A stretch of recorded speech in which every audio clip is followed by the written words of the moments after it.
Tonight on The Wrap, US lawmakers call on Lord Mandelson to give evidence about the Epstein files.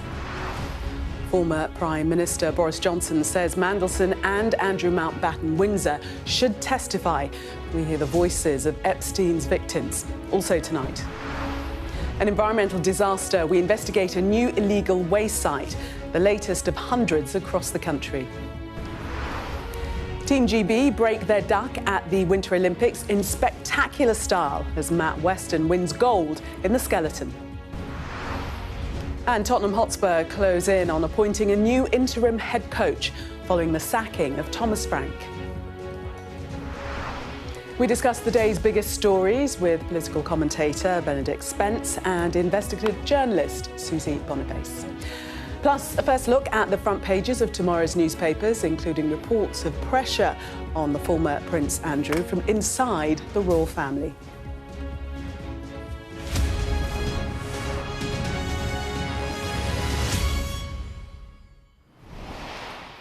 Good evening. We start with the latest in the Lord Mandelson scandal, and two members on the Congressional Oversight Committee, both Democrats, have written to the former UK ambassador, asking him to submit to questioning as part of their ongoing investigation into the convicted paedophile Jeffrey Epstein. Well, in the letter to Mandelson, they say it's clear that you possessed extensive social and business ties to Jeffrey Epstein and hold critical information pertaining to our investigation of Epstein's operations. Well, Benedict and Susie, the question is, should he go and will he go? Yes and no. Yes, he probably should. I think we all know there's a moral argument for doing that and for helping them with the investigation. But as Mandelson is at the moment, the subject of a potential investigation, I think, by the Metropolitan Police over misconduct of public office, I think the legal advice he would receive is that he's not required legally to give evidence in America. To do so may create some kind of evidence and cause problems with in the jurisdiction he's from. And so unless he's being compelled in some way, I think the lawyer would say you don't have to, keep your mouth shut. Benedict? I think that's probably correct. I think Andrew Mountbatten Windsor's lawyers would probably be a lot more terrified than Peter Mandelson's going. At least Peter Mandelson is good in front of the camera. What the other one might end up doing. It's one of those, though, where, you sort of sit back and you think, actually, to whose benefit is this? Is this going to be used by sort of, for political grandstanding in the United States? Is it going to be used as a bit of a show trial, even though neither of them is actually on trial for anything?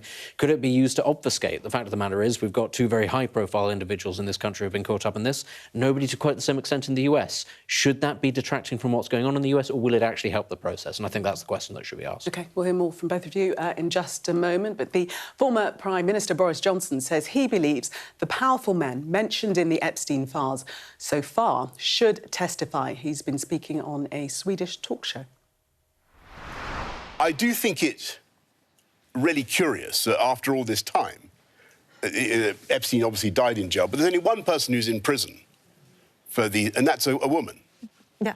And all these men, all these powerful men who went on this island or whatever, none of them, as far as I know, have given evidence. And they should.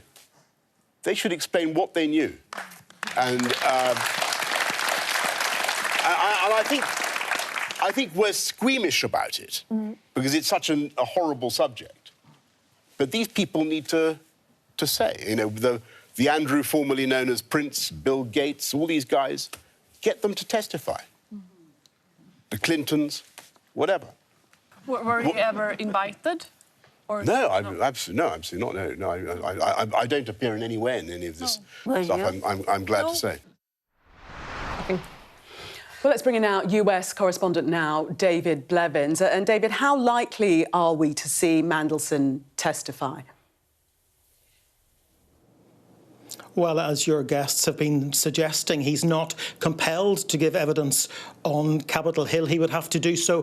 Congressional subpoenas can only be legally enforced when they apply to US citizens. And this is not a subpoena at this stage, of course. It's just a letter that has come from two Democratic members of the Congressional Committee investigating the crimes of Jeffrey Epstein. They reference the number of times Lord Mandelson is named find in the files, the number of images there are of him. They talk about the allegation he provided market-sensitive information to Epstein while he was business secretary. They talk about the allegation that he and his now husband received significant sums of money from Epstein. It is worth, of course, pointing out that Lord Mandelson questions the validity of these documents. He says he has no record or recollection of ever receiving those sums and continues to insist that he regrets ever having a friendship with Epstein. But don't underestimate the significance of this either, because those Democrats were the very people who kept the pressure on the Republicans to get the Epstein Files Transparency Act over the line, the piece of legislation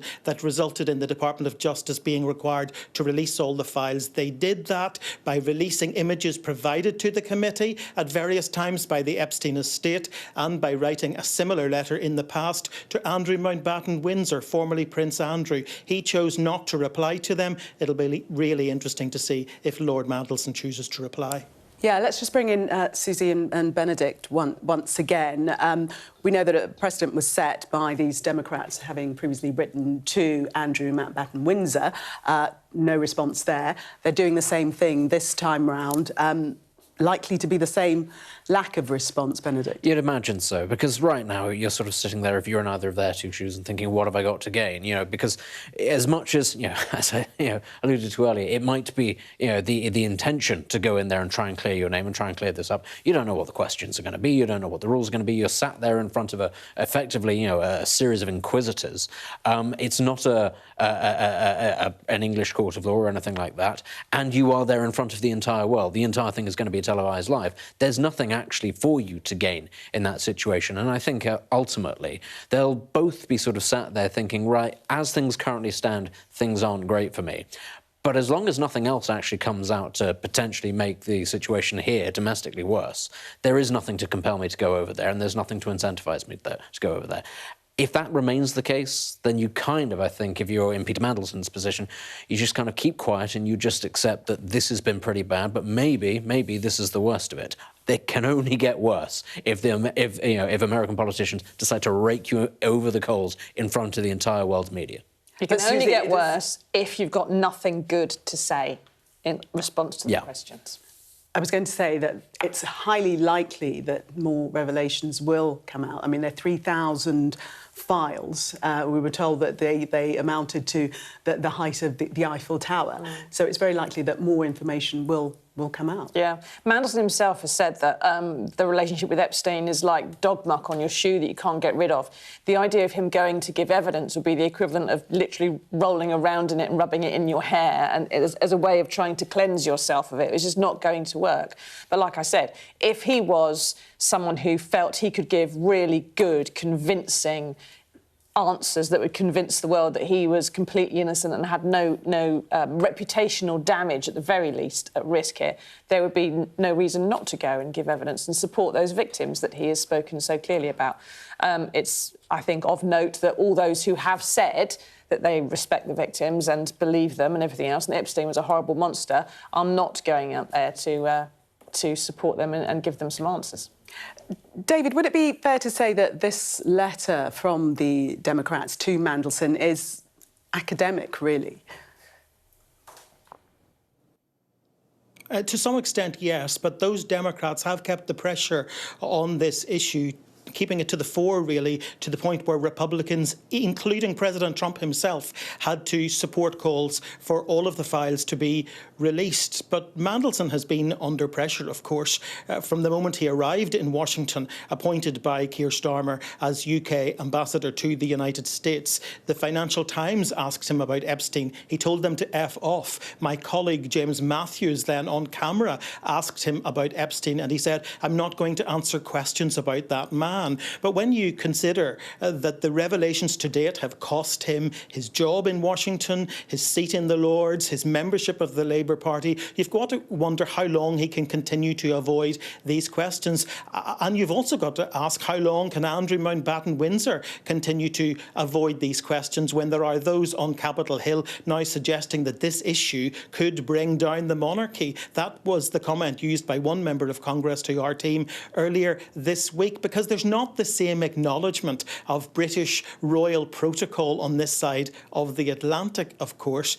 Some people might say it's unthinkable that a former prince would appear on Capitol Hill to answer questions. Not that unthinkable when you consider that in 10 days' time, a former president, Bill Clinton, will appear on Capitol Hill to answer questions about Epstein, the first former president to do so in nearly half a century. OK.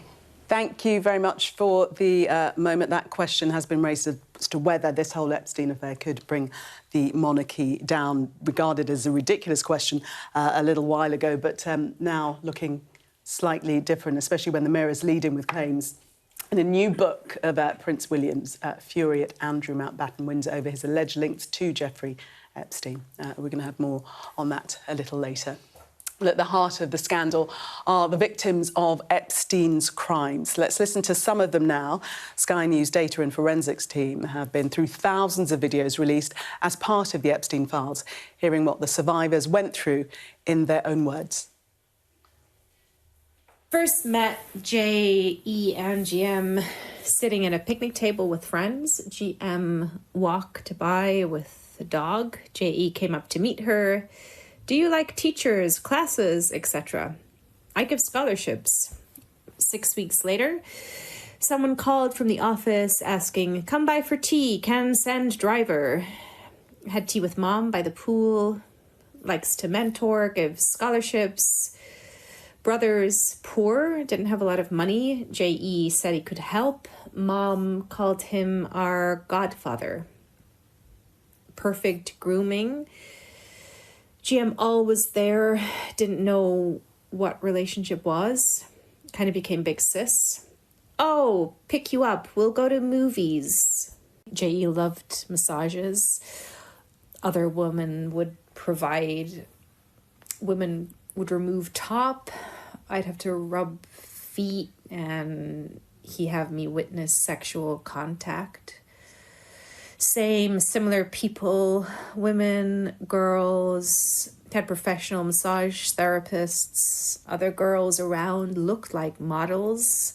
Like 100 times he had me in the room when massaged. LA stay. A lot of girls around. One girl freaked out and cried. I gave her a hug. She said, I don't want to do this. I have a boyfriend. Me and another girl said, don't worry about it. Leave, or stay out here. J.E. made me stand in my underwear. Took pics to show me I looked fat. Personal trainer. If want to be a model, gotta lose weight. Didn't think so many girls involved until his arrest in 2008. Thought I was the only one. Not in my own experience did I see other girls have encounters with friends of J.E. It would not surprise me. Always instructed, never asked. Instructed to have encounters with other females. I remember seeing him arrested on TV 07-08, then hearing he got that bullshit house arrest thing. Several lawyers, victims contact told me my name brought up to J.E. and he said, oh, she's grateful for everything I've done for her. She won't talk. Benedict, quite chilling listening to what the victims went through in their own words, isn't it? Well, very much so. And I think the thing is with this story, as has been alluded to, but it's worth saying again, much more is likely to come out. It's going to be that sort of steady drip feed of information that comes out. And the reality is we don't actually know how many other people are going to be implicated in this or the depths to which it could actually plumb. And I think that that's the slightly unnerving aspect of all of this. And equally, to go back to the conversation we were having about Peter Mandelson and Andrew Mountbatten Windsor, they don't necessarily know what else is going to come out. There are going to be other people, major public positions around the world probably, sat there thinking, what is actually in this? Does it implicate me in some way or shape or form? People who have done nothing wrong will be wondering, is this going to tar me with the same brush? Am I going to be mentioned? So it's just, I think it's that sort of it's the combination of the horror and the jeopardy. You've got the horror of the situation of revealing what's happened to the victims and the jeopardy of, well, what comes out of this? How does it come out? And what is the long-term impact that has on politics, on major business figures, on all sorts of things as a result of this? And people at home will be wondering, Susie, won't they, why the names of people within these files and what we've seen tonight are still redacted. The reason that we've been given is that they're redacted where it may identify some victims, but also where there may be people who are possible perpetrators who are still being investigated. So there may be a very good reason why we don't have those yet. Of course, in America, that seems more suspicious than perhaps does here, because they've got different freedom of information laws and different freedom of speech laws, whereas here we have the contempt of court laws, which means you don't name people before there's trials and so on, and so it's a slightly different way of looking at things. But I just want to say as well that I think 10, 15 years ago, this wouldn't be something that was being talked about in the same way. I think what we're seeing now is it's coming in the wake of the Me Too movement. Jimmy Savile, Harvey Weinstein, all these great and good who've been named where the victims have come forward and spoken up. And there's a rebalancing of power. It has shifted from the men and the wealthy and the super powerful to the victims, who have now been able to, you know, hold a lot of the cards and get some kind of justice. And, of course, people like Virginia Giuffre, it's a bit too late. But, you know, women like that have done a huge amount to shine a light on what's happened here. But I think we need to remember at the same time, while this is obviously a scandal with a huge number of tentacles and victims and sort of people who are complicit in some way or another, most abuse happens in family homes. Most abuse happens to young girls and young women and young boys as well by people that they know and people that are connected to their families. And I think if we can be better about talking about what happens when it is the great and the good and the powerful, we'll be better at, hopefully, not enabling it, not allowing it, not overlooking it when it happens in our own lives. OK, Susie and Benedict, let's move on at this point to a domestic story regarding illegal dumping of waste, this time in Essex, where it's just one of hundreds that have sprung up across the country. It's been described as one of the worst so far and could have a disastrous impact on the local environment.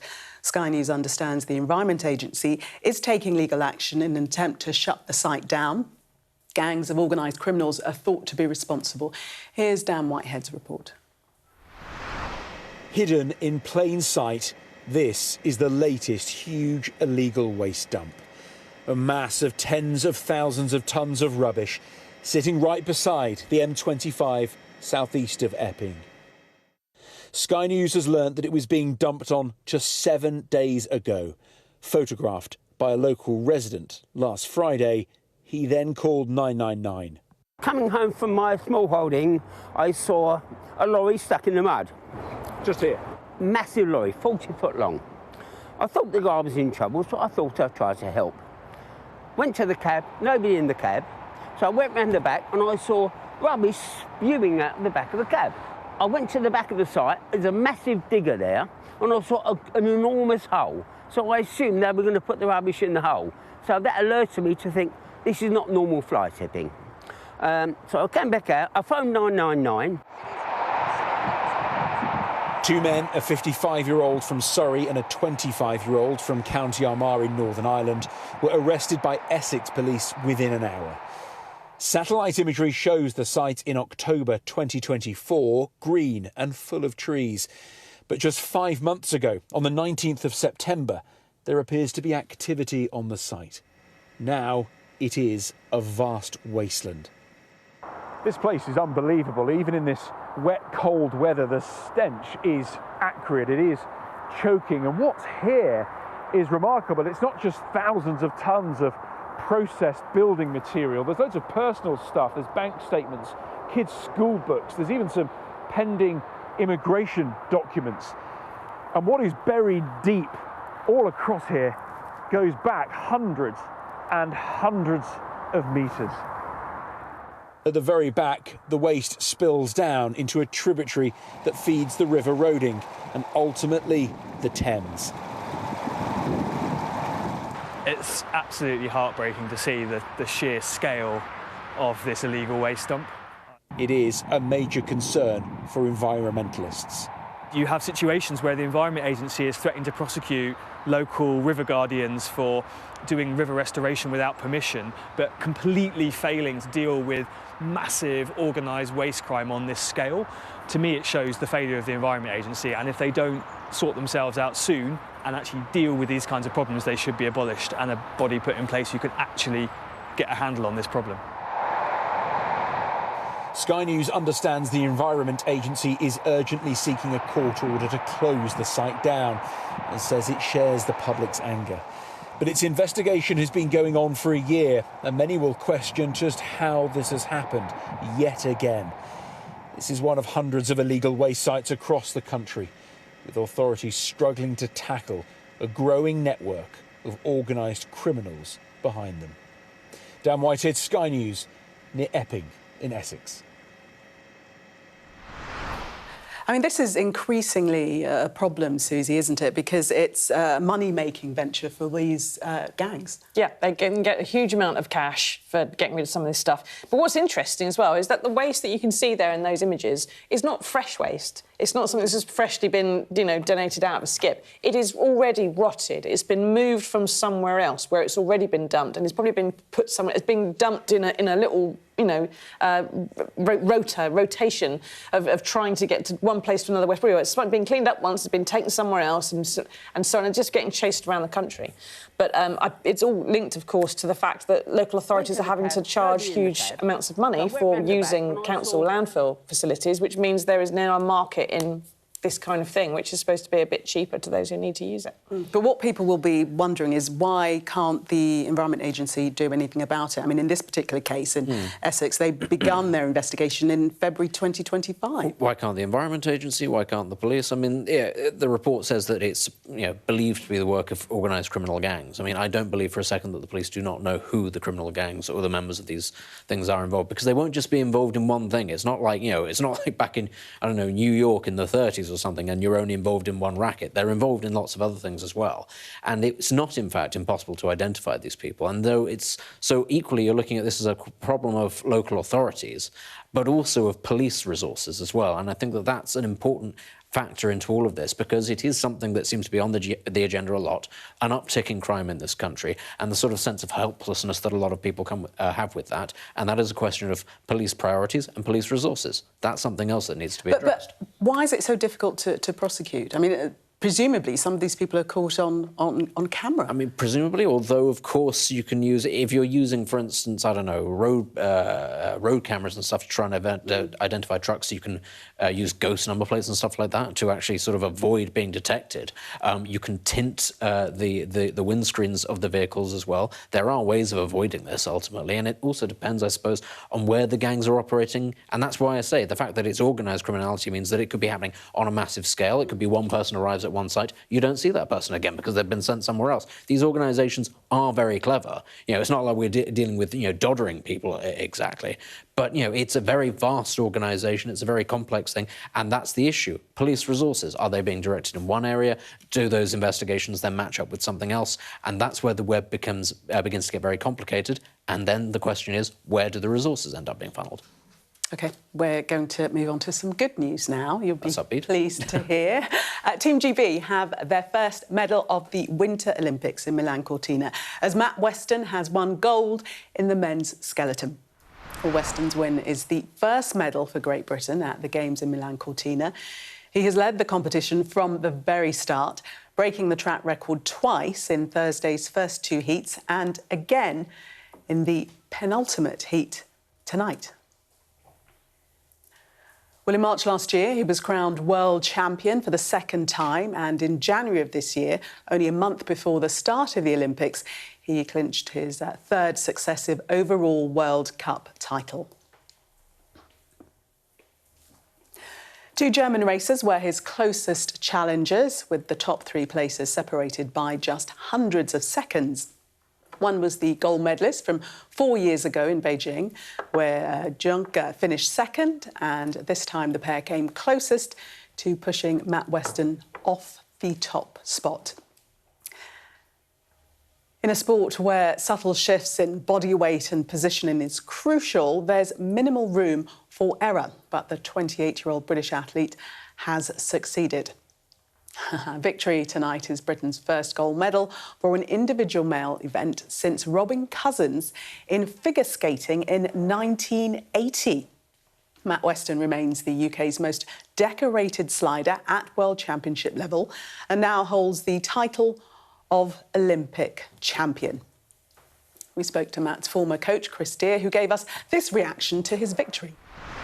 To beat the next guy by almost a second is amazing. It was basically no competition, wasn't it? So, yeah, I'm so proud of him. What an athlete. And you could tell from his reaction, it meant everything to him. Very emotional because, you know, he had everything to prove and he did it. He achieved everything he wanted.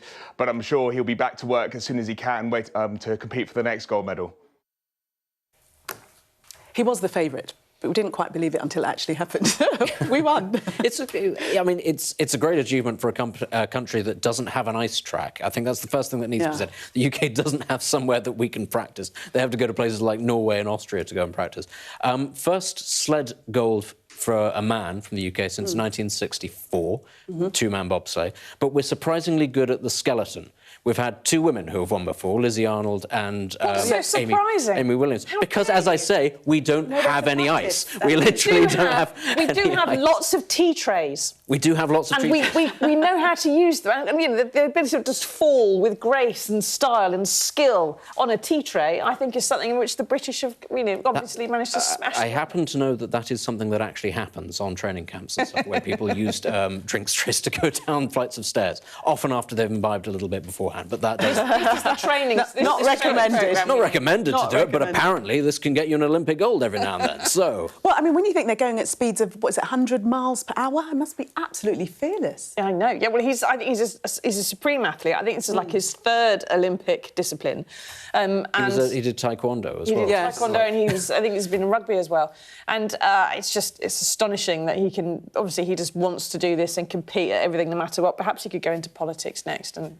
Oh, no, don't jinx him. He's winning. He's winning at the moment. He gets up to 5G in the turns, so he's obviously used to the rough and tumble, is what you can say. He can take a lot of punishment. I thought you were going to joke about U-turns or something. Well, hopefully he wouldn't have to. With that kind of trajectory, that kind of arrow-like focus. Bob, so yeah, I was going to say. That would be of benefit, wouldn't it? Yeah, you have a mandate, you have an idea, and if you don't steer the course, you're in a lot of trouble, is what I'd say.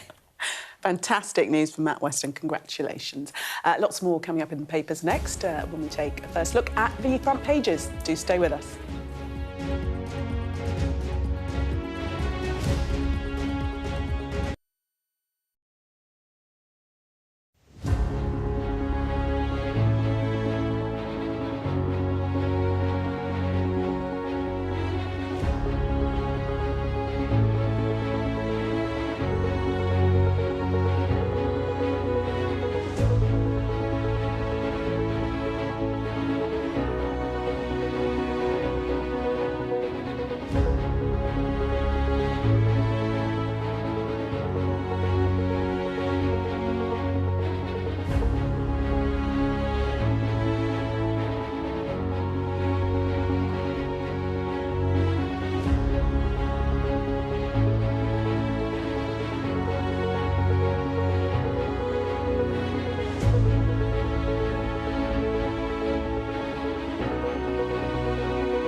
the best thing about being a Sky News journalist? I'm going to take you behind the scenes here for Election Night Live. They have gone up and up. Being a Sky News journalist. Ed Conway, Sky News, is anyone going to talk to us? Mortgage rates did go up very sharply during your time in office. Here it is. First off, just the scale of what we're looking at. Our data shows it's been happening. Question is why it hasn't been stopped. You are watching The Wrap. Now, there's a big announcement just released from Number 10 tonight on the future of NATO. And as you can see, our political correspondent Nick Martin has joined us. What can you tell us? Well, we know tomorrow that the Prime Minister will give a speech, a pretty big speech to the Munich Security Conference, in which he will not just talk about defence, but there'll be much more to it. I think it's more of a repositioning of geopolitics, especially European geopolitics. He will say that it is time that Europe stood on its own 2 feet, that it defended itself, that it increased defence spending, and it relies far less on the United States. Now, if you've heard that before, that's because we've heard a lot of that over the last year. It was really kind of a big ultimatum that Donald Trump laid down last year when they were talking about how to defend Ukraine. And he said, you guys in Europe can no longer just expect America to come in with millions and billions of dollars worth of kit and defence. You have to start putting your money where your mouth is. And so I think Sir Keir Starmer is going to try and express the UK's standpoint in that. Not to say that he's going to be turning his back on America. He's still going to say that America is indispensable to sort of maintain those links. But he'll say that we are ready, the UK is ready to spend money, £270 billion in this Parliament on defence spending. But it's also interesting some of the things that he's saying in this speech to try and draw the UK back to its European neighbours. And he refers to Brexit. He says, we are not the Britain of the Brexit years anymore, to try and reaffirm that, you know, we are as much a part of Europe as we were traditionally throughout the world wars, for example. So I think it's an interesting speech. The message is not new. We've heard many European leaders say, yes, we're going to stand on our 2 feet, we're going to spend all our money, we're going to defend Ukraine. But it's interesting, the timing, the conference is usually a big conference in security terms, and the Prime Minister really trying to reposition the UK as someone who can fight the corner, put money where your mouth is. But he's also talking about jobs and growth, and he's going to also try to appeal to the British electorate and say, look, there is something in it for us. We can build and we can create defence, and that will also create jobs and get him the much-needed growth that he talks so much about. Susie, as Nick says, this repositioning, it's not something new. We have heard all of this before, haven't we? There's one part which is quite new, which is further down into the speech, which caught my eye, which is where Keir Starmer is talking about increasing British capacity to build and manufacture arms, ammunition and the tech. Now, at the moment, a lot of the part of our reliance on America is that we buy that from them. And Trump does not want to lose that. But if Starmer is talking about, actually, the jobs we're going to create, the money we're going to be spending is in this country and with our European allies, and we're going to start buying stuff together and doing stuff over here, Trump is going to have a very sour face about that, because his arms industry stands to lose billions of dollars if the Europeans stop buying from them. So actually, it's a bit of a warning shot to Trump as well. Benedict, do you think President Trump will be annoyed at this kind of repositioning? Nope. He's not going to be annoyed, because any effort that Britain makes under the current circumstances to rearm without American help isn't going to happen, because the myriad of laws that we've created for ourselves makes it very difficult to sort of regain that capacity that we would need to stand on our own 2 feet, either with or without the Europeans. And the Europeans are a competitive bunch, and this has always been part of the problem with Europe when it comes to the idea of a united European military force, is that they all bicker at each other and they all decide, well, I'm not going to buy your stuff because I'm going to buy it from my country, and, oh, this doesn't work, and, oh, this is written in the other person's language. There are very practical reasons why this has never worked up to this point, and why it's therefore very easy to rely on the United States, because the US has all of this stuff ready and waiting to go. And, of course, that gets up the Europeans' backs, but they have never quite been able to work out a way around this. But simply on the question of Britain taking a leading role in all of this, there are many practical reasons, again, why we do not have that kind of industrial capacity. There are no real plans by this government to bring back that industrial capacity. I'll take this a lot more seriously when we are able to staff, as a maritime nation, all of our ships, and we're able to test via our nuclear submarines successfully. When we get to that stage, maybe then we can say, yeah, we're going to take this seriously, but until then, I don't think so. Nick, Sir Keir Starmer walking a bit of a tightrope, isn't he? Having to keep Trump happy on the one side while vowing to move closer to Europe. And he has done a reasonable job at doing that over the period that he's been Prime Minister. He will want to try and maintain those relationships clearly with Donald Trump, but he has his nearest, dearest nations, European nations, to keep close as well. And I think some of it is wanting to show everybody that we are a nation who can perhaps do this. But, I mean, as Benedict says, the capacity for getting into this kind of industry is long gone in this country. We don't really have a military manufacturing base anymore. We don't build tanks. We don't really build ships anymore. And so part of what this message is to say we are going to stand with our European neighbours. There's a price tag to that, and he's trying to sugar that pill by saying, but there's jobs in it, and perhaps we can get growth out of it. And I think that's the circle he's trying to square. OK. Thank you all. Let us see what's making the front pages of tomorrow's newspapers now. A stain on the family. The Mirror leads with claims in a newly published biography that Prince William wanted Andrew banished from the royal family as far back as 2019 because of his alleged connections to Jeffrey Epstein. The Eye says the former prince's security officers may have to answer questions from police on female visitors to Buckingham Palace as they continue their inquiry into links with Epstein. Andrew Mountbatten Windsor has always denied any allegations of wrongdoing. The Financial Times reports on the resignation of the boss of ports operator DP World, Sultan Ahmed bin Sulayman, amid questions over his links to the paedophile financier. There has been no evidence of criminal wrongdoing against bin Sulayman.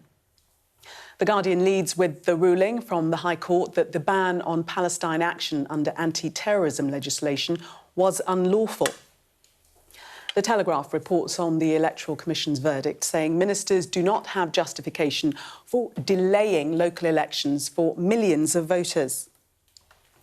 The Times leads on claims from the Prime Minister, Sir Keir Starmer, that Nigel Farage's Reform UK party will divide the world. The Express calls for emergency workers who've been injured, risking their lives, to be awarded a medal for their bravery. The Sun has an exclusive with celebrity chef Gordon Ramsay, saying he's acting as a peacemaker between Brooklyn Beckham and his parents after their public falling out. And the Star crowns the Cheltenham Festival and its racegoers as the best in Britain. OK, well, let's take you through some of those papers now with Benedict and Susie, starting with the Times. Starmer to say Reform and Greens would undermine national security, as we mentioned in that read-through of the papers. Susie. Yep, so it's the normal arguments that you'd expect to have rehearsed, which is about reform and links to Russia, about being soft on Russia, weak on NATO, about ceding control to others and perhaps having potential foreign paymasters and so on. As far as I think reform has always sort of denied too much of a Russian connection, although investigative journalists do seem to keep finding questions about Russians and donations. And it may well be true and it may not be true, but I don't think it's going to matter terribly to the voters, especially in the Gorton and Denton by-election, who will be picking between someone they know is not going to be there for a full term and who they may be deciding on a candidate to vote for because it's going to give someone else a bloody nose, rather than because they're worried about Nigel Farage or Zach Polanski or who's running Westminster. They know that's not what's happening. The whole, the politics of by-elections is very different. I'm not sure it's going to make much difference now. The claim from Sir Keir Starmer that the Greens are ideological extremists, as are Reform UK, is that the harshest criticism we've heard thus far? I mean, to be fair, people have said that Reform are fascists. I think that's slightly stronger than ideological. But from the Prime Minister? From the Prime Minister, yes, I think it's pretty strong. And I think that the difficulty is, and this is going to be the thing that he's going to keep on getting over and over again, with almost everything that you throw at these two insurgent parties. And, you know, to be fair, they don't have much of a track record. They can say all sorts of things, make all kinds of promises. The reality is the voters will look at this and they'll think, OK, national security, divisiveness. And maybe they'll think about conversations similar to the ones that we just had. They'll think about the very well-publicised stories about procurement issues in the armed forces, about personnel issues in the armed forces. And they'll be sat there thinking, OK, maybe these people, yeah, maybe there's a point, but at the same time, it's not as if national security is having a great time on the watch of Labour or before them, the Conservatives. I think it's a really hard argument for either of the major established parties to make that you can't trust those guys, given that there's such a poor record on defence from everybody else that's had a go. Take us to The Guardian, Susie, and this is the story today, the Palestine Action, the ban has been ruled unlawful. Yes, so this is another one of those peculiar stories where kind of something fairly obvious has been ruled, but it's not quite as black and white as all that. So when the government decided to make Palestine Action a terror organisation, it didn't really need to. There were lots of laws about what Palestine Action was doing which could have been used to stop it doing that. It decided to prescribe Palestine Action as a terror group, partly for reasons of headlines and partly because it gave them extra powers in terms of penetrating that organisation, getting their supporters and their funders and so on and so forth and shutting them down. But by doing that, the government exposed themselves to legal objections, a lot more. And that's what's happened today. And so Palestine Action have gone to court and a panel of judges has decided quite reasonably that although Palestine Action is definitely doing criminal things and is definitely not on the side of democracy and doing things in the right way to get your views across, that calling them terrorists was a step too far. And I think everybody knew that when they started arresting vicars for waving placards just saying, I support Palestine Action. So we've been in a horrible situation where this argument about what should or shouldn't happen in Palestine and Israel comes down to what side you're on and not about the fact where we're all humans and we shouldn't be doing this. And you know, one side has been told, well, you're awful people, but you've got the wrong law against it. And the argument really is whether the government is going to appeal this or whether they're going to admit that what they did was an overreach in the first place.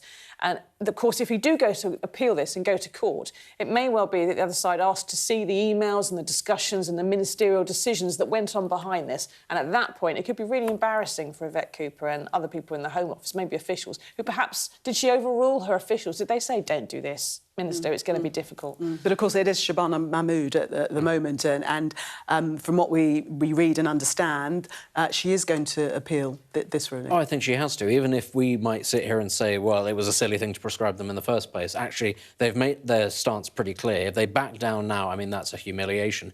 But there's a curious fight that's going to come about this, because this, you know, Palestine Action were prescribed, you know, there was a vote in the House of Commons about this. And, you know, I know that it was a secondary piece of legislation, but it was nonetheless the idea that MPs, elected MPs, can vote on who is or who isn't a terrorist organisation.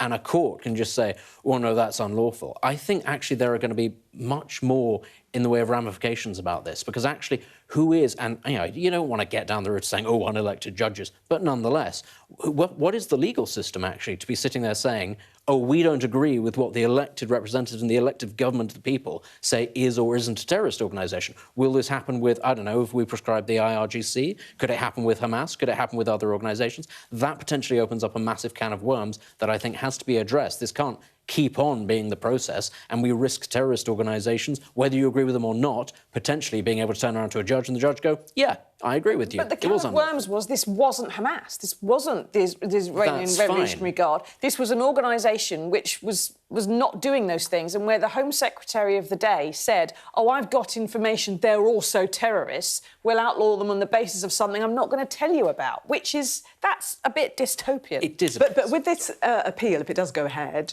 that information will have to be revealed, will it not? You would think so.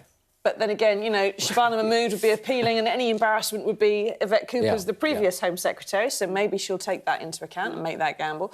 But it's, you know, it's not going to be a good look. And the interesting thing as well is that at the moment it still is a prescribed organisation. The police are saying that they're not going to prosecute or arrest anyone on that basis at the moment, but they will keep that in mind for future, any sort of future Well, they've got to enforce the law. And at the moment, what's happened is the judges have ruled the law is shaky. And so the police are quite wisely saying, well, now we don't know if we should arrest you or not, so just everyone try to behave and we'll try to keep our hands in our pockets.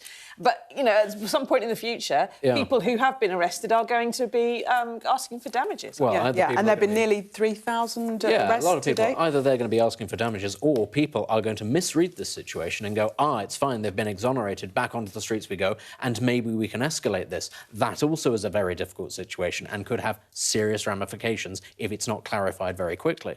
OK, can we change gear and move to the Sun? Gordon Ramsay is... back into show massive. Not that Cornish, didn't it? Put the clutch in, Gillian. Gordon Ramsay, he's stepping in as a mediator. He's found himself a new role. How so, Susie? Oh, my God. So, let me use my head out of Palestine. In another horrible conflict that nobody can work out the way through, Brooklyn Beckham is not talking to his parents and has been putting things on Instagram. Gordon Ramsay, who is friends with the Beckham seniors, is warning Brooklyn, remember where you came from, you're going to regret this in the long run, those are your parents, etc. However, I think the family of Adam Peaty, who recently married Gordon Ramsay's daughter and who are likewise estranged now from Gordon Ramsay's own son-in-law because of apparently fallout with his daughter, are going to go, whoa, mate, and it's all going to go kick off like it's outside a flat roof pub on a Saturday night. That's a brilliant summary. That's wild. That was an element. I didn't even know about the Adam Peaty bit. I had no idea. This sounds really complex, and I think that if you're able to resolve this, you deserve the Nobel Peace Prize. No, you should go to Palestine and Donald fix Trump, that. And Donald Trump gets to complain that you didn't give it to him. That's what should happen. Benedict and Susie, well solved and explained. Thank you very much. Stay with us when we come back. There's all the day's sports news, including, as we've heard, gold for Team GB at the Winter Olympics. Look at that face.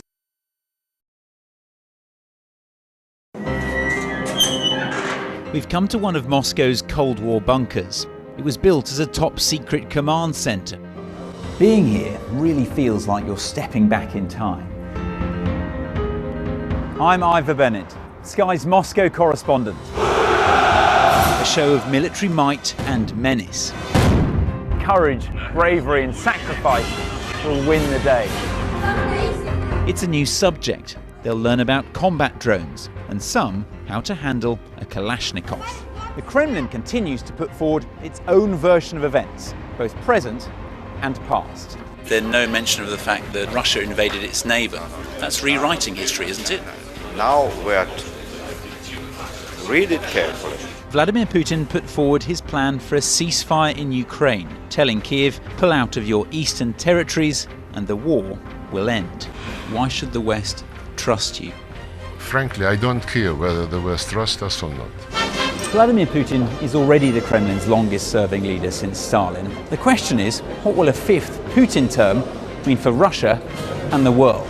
Why do you support Vladimir Putin, Mr. Segal? I can't answer questions that stupid. I've watched Vladimir Putin attempt to create a new world order. The St. Petersburg Economic Forum was the backdrop to Vladimir Putin's latest verbal volley that Russia could send missiles to other nations to target the West. Ambassador, I wonder, shall we have a quick word for Sky News? Is the West right? Are you fueling Russia's war machine? British media, oh my God, you're not afraid of being here. American journalist Evan Gershkovich is on trial here, but was first on display. Russia says Evan Gershkovich was caught red-handed, but has never produced any evidence to back that up. Sky News, get the full story first.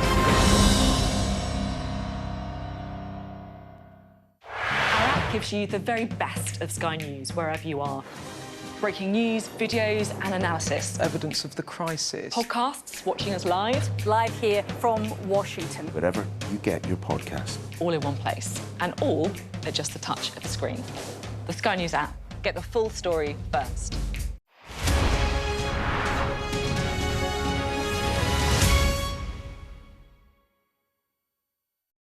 What's the best thing about being a Sky News presenter?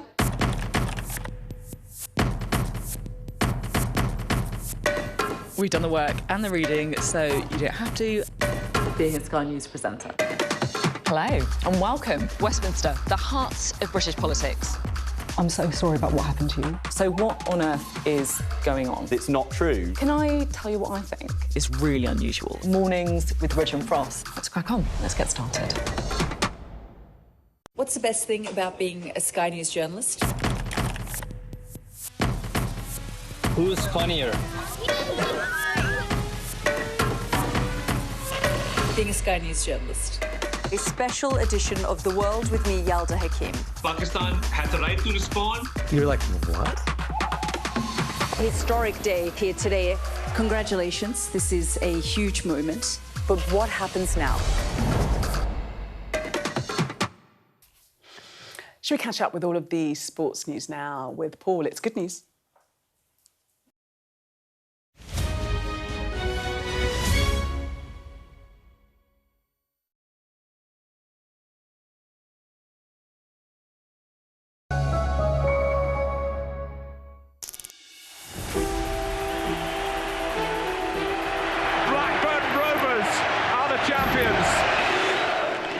There's a reason why I've got a Premiership now. There was a lot of noise around Alan possibly going to Manchester United and then Newcastle. If you're asking me would I like Alan Shearer, of course, who wouldn't like Alan Shearer? Doesn't bother me at all, that's all it is, talk. There are only two clubs that interested Alan. I spoke to Sir Alex Ferguson. The temptation to go to Man United was huge. You name your price, you've got to be prepared to stick to it. How much was it? Because that was a world record. It's £15 million, making it virtually impossible for me to leave. I think there was an inevitability that he would move at some stage. For United! I will, lads! We're breaking records. We're giving people hope again. Be like 725 for his name and number. I just had to come back home. It was my dream to play for Newcastle and score goals at the Gallagher. A lot of people probably looked at us and thought we probably needed a couple of centre-halves. Not Keegan. After all, I'm only a sheet metal worker's son from Newcastle. If I had to make the same decision again, it would be signed for Newcastle all day long.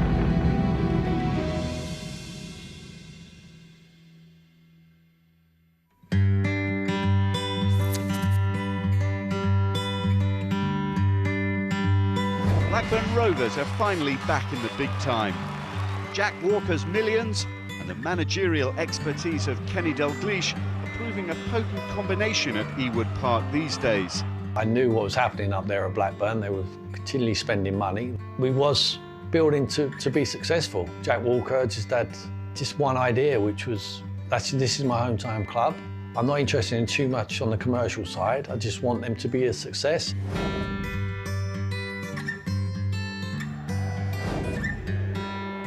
Shearer, he scored on his debut! Alan Shearer, Britain's most expensive footballer, starts to repay the fee with that cracking volley. Made it hard for myself, haven't I? People are going to expect great things of me now. Being the most expensive footballer in the Premier League, how important was it for you within your own mind to get off to a good start and start banging in a few goals? Blackburn Rovers and Southampton Football Club have put that price tag on me. People keep saying to me I'm the most expensive, all right I am, but I've got nothing to do with that price tag. I can only go out and play to the best of my ability, and if clubs want to pay that amount of money for me, then so be it. It was Kenny and Ray, obviously, who had decided that they would like to buy him. Ray had him with the England under-21s. He knew what talent was there.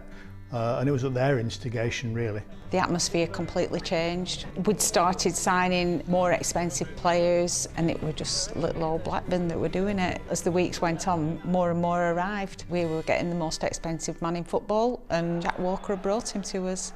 What an effort and what a goal from Alan Shearer! Oh, what a story!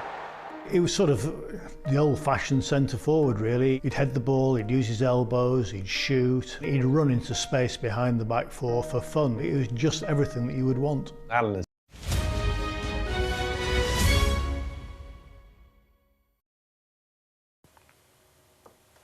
Paul, thank you so much. Let's take a look at the weather for you now. You're looking happy. Well, the forecast looks good. So you've sorted the travel insurance then? All Clear Travel Insurance sponsors Sky News Weather. Well, there will be some wintry hazards this weekend, but tomorrow will bring plenty of sunshine at last before more wet weather moves in. Expect a widespread frost at first tomorrow, locally sharp, while icy stretches will lead to some difficult travel conditions on untreated surfaces. There'll be almost unbroken sunshine through the morning, but Ireland will see cloud increasing from the west. Most places look dry, but exposed coasts will have a few wintry showers. Northern Scotland and eastern England look most at risk. It'll be cold everywhere, but shouldn't feel too bad in the sunshine, with light winds. All Clear Travel Insurance proudly sponsors Sky News Weather. Well, we're going to have much more for you in the next hour, including those calls for Lord Mandelson to return to the US to testify before Congress. Stay with us. The best thing about being a Sky News journalist? I'm going to take you behind the scenes here for Election Night Live. They have gone up and up. Being a Sky News journalist. Ed Conway, Sky News, is anyone going to talk to us? Mortgage rates did go up very sharply during your time in office. Here it is. First off, just the scale of what we're looking at. Our data shows it's been happening. Question is, why it hasn't been stopped. What's the best thing about being a Sky News presenter?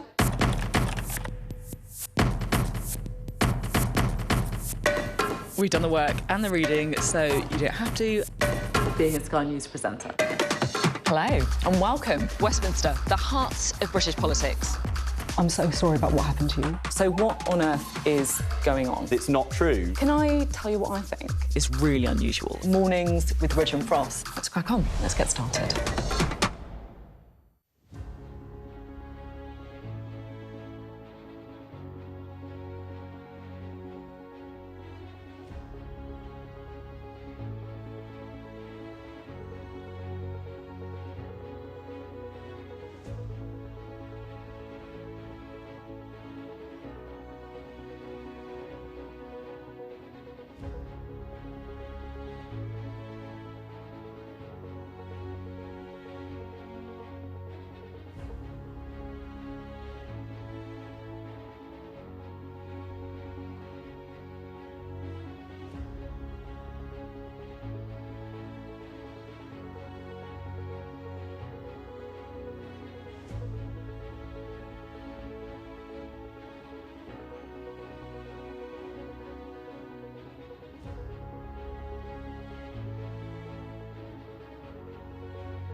Tonight on The Wrap, US lawmakers call on Lord Mandelson to give evidence about the Epstein files.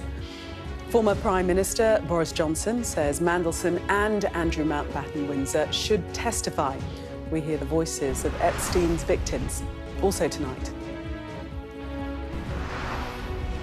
Long live Palestine! Long live Palestine! Palestine Action wins a High Court challenge over the group's ban as a terrorist organisation, sparking new political controversy. Pep Guardiola hits out at comments made to Sky News by Man United owner Sir Jim Ratcliffe about migration. And gold for Team GB at the Winter Olympics as Matt Weston dominates the men's skeleton. We discuss the day's biggest stories with investigative journalist Susie Boniface and political commentator Benedict Spence. Plus, the first look at the front pages of tomorrow's newspapers, including reports of pressure on the former Prince Andrew from inside the royal family.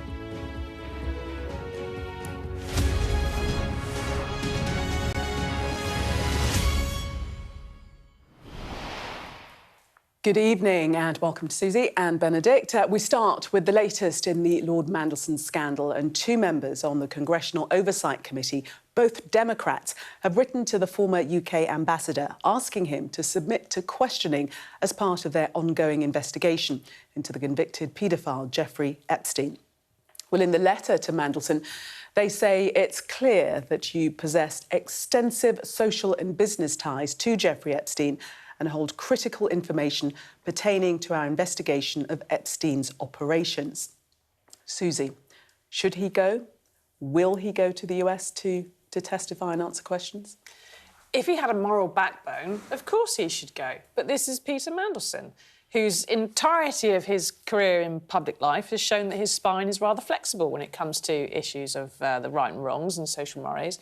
And to do so would possibly incriminate him. If he were to give any kind of evidence in America where he's not accused of any crimes, he would be interviewed as a witness to something, then the fact that he is actually being investigated for crimes in this country, his lawyer, I don't doubt, would say, well, look, you could say something giving testimony and witness evidence in America which could be used against you in this jurisdiction. And you don't have to go. You can't be subpoenaed. You can't be dragged there. You're not a suspect. So sit down and keep quiet, probably. The issue is whether that is too reputationally damaging for him to stay quiet. And at the moment, I don't know if you could damage his reputation any further than it already has been. Benedict, your thoughts? I'm sure he could find a way of damaging it. I mean, from the perspective of the investigation and maybe of the victims, yes. From the perspective of Lord Mandelson, no, he shouldn't go. For his own sake, he shouldn't be leaving himself open to any more damage. And I wonder also whether or not there are certain people in the British government who will be sitting there thinking, actually, it would be better if he didn't go and have an awful lot of things potentially laid bare that could embarrass a lot of other people. Well, former Prime Minister Boris Johnson says he believes the powerful men mentioned in the Epstein files so far should testify. He's been speaking on a Swedish talk show. I do think it's really curious that after all this time, Epstein obviously died in jail, but there's only one person who's in prison and that's a woman. Yeah. And all these men, all these powerful men who went on this island or whatever, none of them, as far as I know, have given evidence.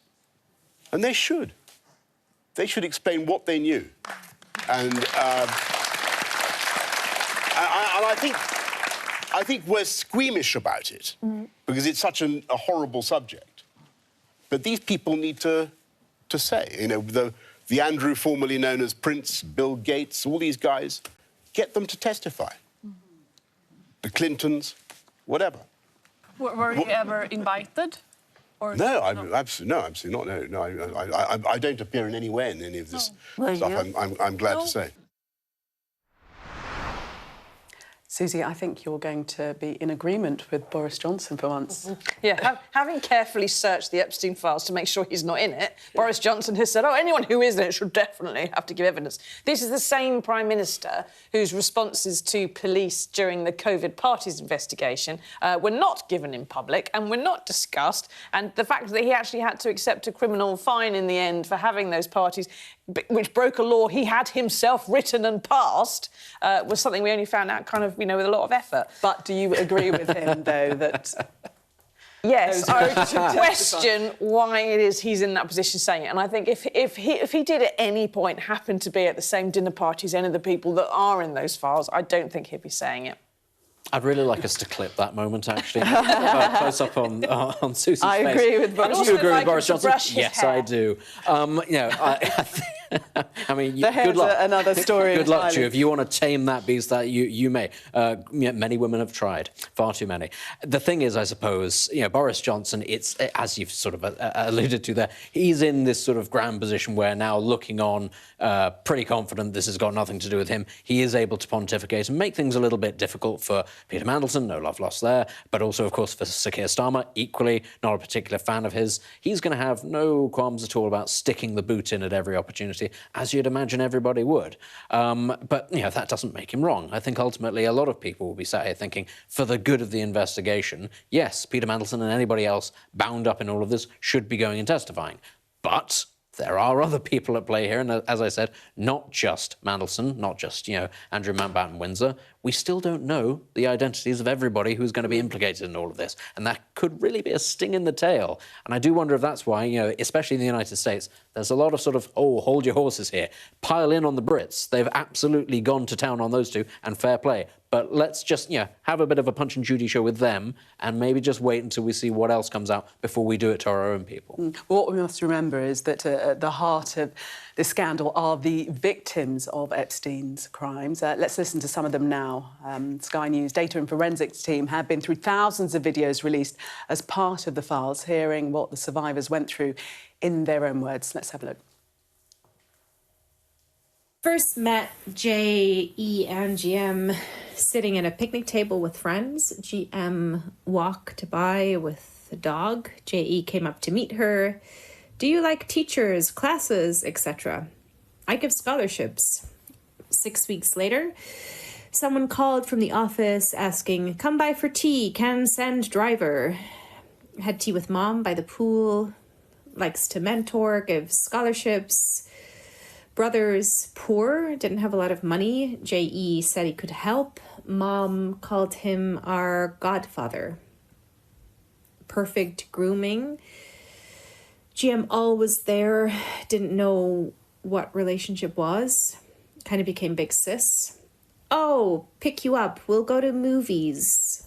J.E. loved massages. Other women would provide. Women would remove top. I'd have to rub feet and he have me witness sexual contact. Similar people, women, girls, had professional massage therapists. Other girls around looked like models. Like 100 times he had me in the room when massaged. LA stay. A lot of girls around. One girl freaked out and cried. I gave her a hug. She said, I don't want to do this. I have a boyfriend. Me and another girl said, don't worry about it. Leave or stay out here. J.E. made me stand in my underwear. Took pics to show me I looked fat. Personal trainer. If want to be a model, gotta lose weight. Didn't think so many girls involved until his arrest in 2008. Thought I was the only one. Not in my own experience did I see other girls have encounters with friends of J.E. It would not surprise me. Always instructed, never asked. Instructed to have encounters with other females. I remember seeing him arrested on TV 07-08, then hearing he got that bullshit house arrest thing. Several lawyers, victims contact told me my name brought up to J.E. and he said, oh, she's grateful for everything I've done for her. She won't talk. Absolutely chilling when you hear the actual words of the victims, isn't it? Yeah, I mean, it's just sitting in a park and someone's walking by and there's a woman with a dog and he starts talking to her and I'll offer you scholarships. I mean, it's just sick. And as horrific as all of this is, I think we also need to remember that most victims of abuse, this isn't what happens to them. They're groomed by someone in their circles, in their family circles and so on. Most sexual abuse happens in the home. But, you know, what's happened here is that this was so blatant, so obvious, so widespread, so professional, so industrial as a process that he pushed those girls through, and so did Gillian Maxwell. That what is still unanswered, despite the release of 3 million files, is why it was when he was arrested, when the FBI had 60 indictments on the original charge, all involving underage girls, when there had been several years' worth of investigation, he only had one criminal conviction that he accepted a plea deal for soliciting a 17-year-old for solicitation, and that was it. And why, when he did, why that, by 60 child abuse cases, went down to one minor infringement of the age of consent laws. And why, when he did finally get convicted, he'd served a kind of house arrest where he was allowed to go out and work in an office he'd set up down the road, and the prison officers were guarding him during the day and keeping him safe. He didn't do proper time. He didn't have a proper investigation. The plea deal was a hell of a suspect thing, and we still don't have answers as to how that was, because you know, the federal prosecutors that were investigating him are the same kind of people who will happily investigate and prosecute their own presidents. Why didn't they go after Epstein? What was it? Benedict, from all the information that's coming out and names that have been redacted, there are still very many people who have serious questions to answer, aren't there? Well, a huge number of people, and that was the point. And that was, I suppose, in many ways, how Epstein felt that he had that security around him, because there were just that many people, ostensibly very important people, involved in many different aspects of this. And, of course, he was very useful to people, and to what degree he was useful to them, we are finding out. But I think, equally, we have to recognise that we're sort of looking at Jeffrey Epstein as a bit of a standalone bogeyman. But, you know, we've had this in the past couple of years, haven't we, with what happened in Hollywood, amongst other places, you know, and allegations of abuse there and convictions, actually, of people there, powerful individuals.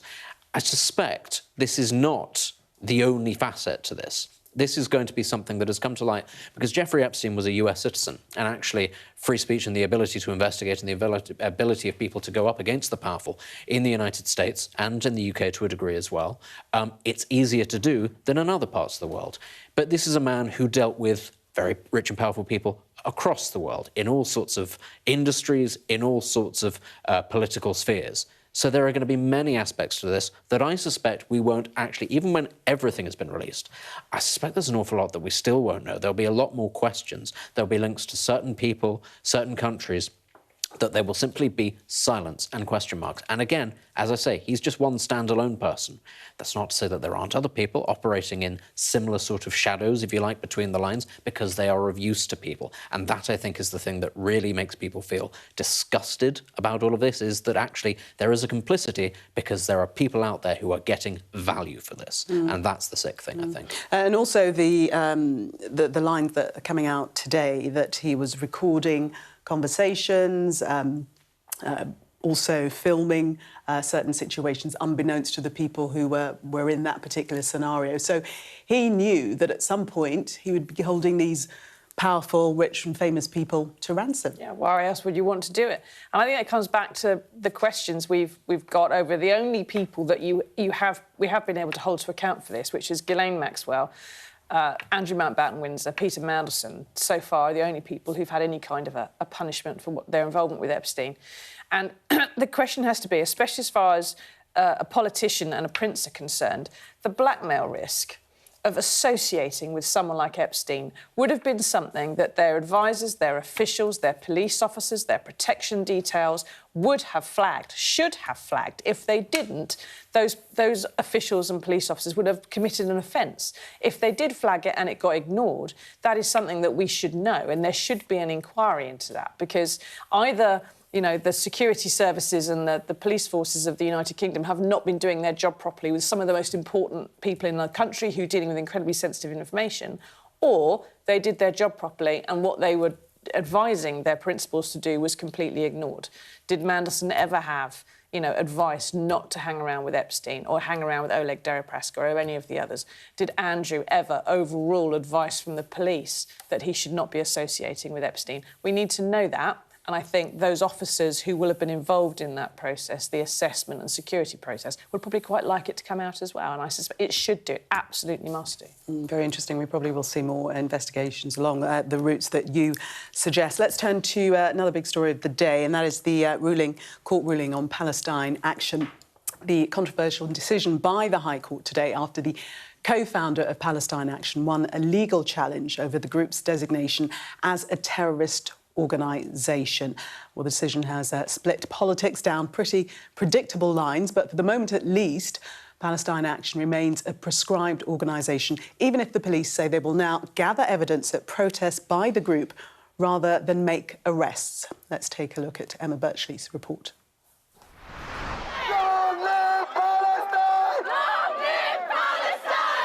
In a case brought against the government, 7 months after Palestine Action was banned as a terrorist organisation. You can jail a revolutionary, but you can never jail a revolution. The High Court judges ruled that proscribing the group had been disproportionate and that only a very small number of activities amounted to terrorism, which already fall under existing laws. As the news filtered through from the courtroom, there were isolated cheers. Then, when it became clear exactly what had happened, the crowd erupted, with some supporters of Palestine Action shedding tears of joy. The case was brought by one of the group's co-founders. Banning Palestine Action never banned direct action as a tactic, and people are able to continue direct action against weapons factories if they so wish, just not under the Palestine Action banner, or that would be a terrorist offence. And I think that is really clear. Palestine Action was about saving lives. It's the very opposite of what people consider terrorism to be. But the result wasn't clear-cut. The ban remains in force, certainly until the question of an appeal is considered by the High Court, and probably, I think, until the case actually reaches the Court of Appeal and the Court of Appeal has the chance to reach a decision. The Home Secretary was quick to respond to the judgment. The court has acknowledged that Palestine Action has carried out acts of terrorism, celebrated those who've taken part in those acts and promoted the use of violence. It has also concluded that Palestine Action is not an ordinary protest or civil disobedience group, and that its actions are not consistent with democratic values and the rule of law. For those reasons, I am disappointed by the court's decision and disagree with the notion that banning this terrorist organisation is disproportionate. The ban on the group meant anyone joining it or showing support was breaking the law, risking up to 14 years in prison. And since July, nearly 3,000 people have been arrested, most for displaying placards, with more than 850 on one day alone in September. One of those was Angie Zelter, 74 years old, and arrested 8 times since the ban. I was talking to the police and I was saying to the police, aren't you pleased now you can get back to your real job, arresting real terrorists and other crimes, and not having to arrest peaceful protesters? And there's a half smile on this inspector's face, and then he said, yes, but we could still arrest you at any time. If protesters do still take to the streets, the Metropolitan Police has now made it clear they'll gather evidence rather than making immediate arrests. The prospect of an appeal may have tempered the triumph a little, but for those at the Royal Courts of Justice, this was success in a fight to have their voices heard.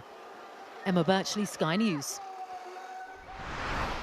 Shabana Mahmouda has detailed the fact that she will be making an appeal, so we know that that is going ahead, Benedict. We do, and it's, for a start, it's very important that clarity is given to this because, you know, as has been discussed, if you've got police officers sort of sat there in the middle of this going, well, we're not necessarily going to arrest people for what we've been arresting thousands of them up to now because we don't know what the law is or what it's going to be.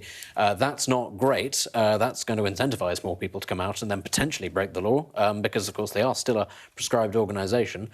And, you know, there may be repercussions to come down the line. But it's an intolerable situation where you've got a government that has decided that an organisation is a terrorist group. It's been put to a vote in the House of Commons and it's been passed. And then you've got a court coming out and saying, actually, no, this doesn't meet the criteria. That's a situation that can't be allowed to continue for any amount of time.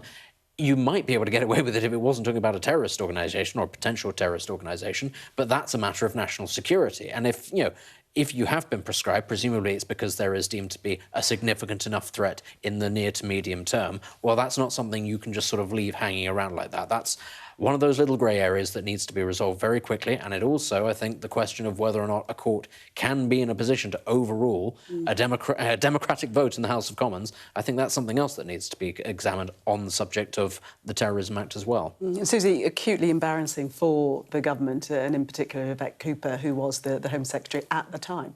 Yes, but I would take issue with what Benedict's just said, because this is the role of the courts, is to hold Parliament in check. We have the kind of balance of powers there. Yes, Parliament has some primacy, but this was not primary legislation that was passed about Palestine Action. This was what's known as a statutory instrument that was submitted later. And what they've said is that they're not saying that Parliament was wrong or that they're trying to overrule the decision of Parliament. What the judges have said is that the law Parliament is supposed to be enforcing is not complied with in this particular bit of secondary legislation, and that the Parliament is not following its own laws, and that's what they have done.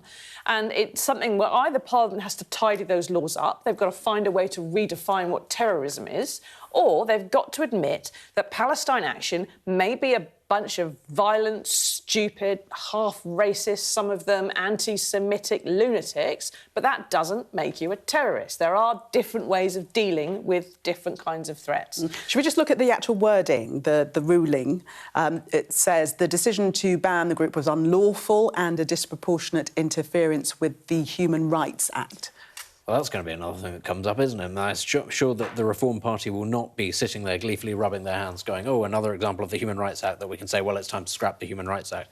It's one of those things, isn't it, though, where, you know, ultimately it's not that Parliament has some primacy. Parliament is sovereign. Now, whether or not the process, you know, because, of course, it is secondary legislation rather than primary legislation, I take that point. But on the subject of prescribing a terrorist organisation, should it be left to that kind of chance, that you just sort of do it on that slightly half-cocked manner? I would say no, that's not a proper way of going through this. And so, yeah, the government have left themselves very much open to this, but it's not a situation that can be allowed to repeat itself, and it needs to be resolved very quickly. And I think we should remember that a lot of the people who got arrested, some of those hundreds and hundreds of people... Well, I was just going to ask you about that, the 2,500 people that have already been arrested. What happens to them now? Well, they're in limbo. A lot of them only got arrested because they went to a protest after Palestine Action had been ruled a terror group for no real good terrorist reason. And so, you know, the government created a huge mess out of something that could have been done more neatly and more better. And those 2,500 people... their lawyers are going to be sitting there waiting for an appeal and rubbing their hands with glee at the possibility of damages if the court rules in their favour. If they've been wrongly arrested, if that's how it later turns out, because the government acted unlawfully itself in prescribing the group and not following the right rules in prescribing the group, then, you know, it will be down entirely to massive mismanagement.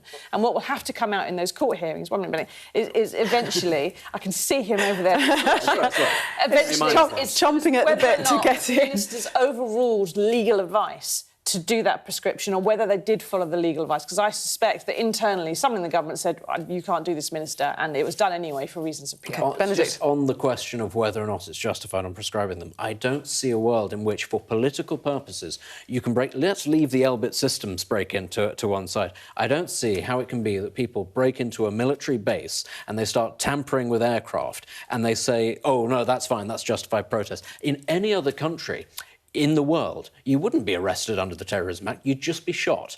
You know, this is the thing that I think we really need to remember about this. And ultimately, if you decide to play silly games, you will end up in a really nasty situation. And I think that actually, if we do find ourselves in a position where we're sat there going, well, that's not terrorism. If you break into an RAF base and you start fiddling about with aeroplanes or trying to break into buildings and stuff like that, that's totally fine. That is not a precedent that the government can allow to be set. OK, Benedict and Susie, thank you very much for the moment. When we come back, we're going to take a look at what's making the front pages for you. Stay with us.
What's the best thing about being a Sky News presenter?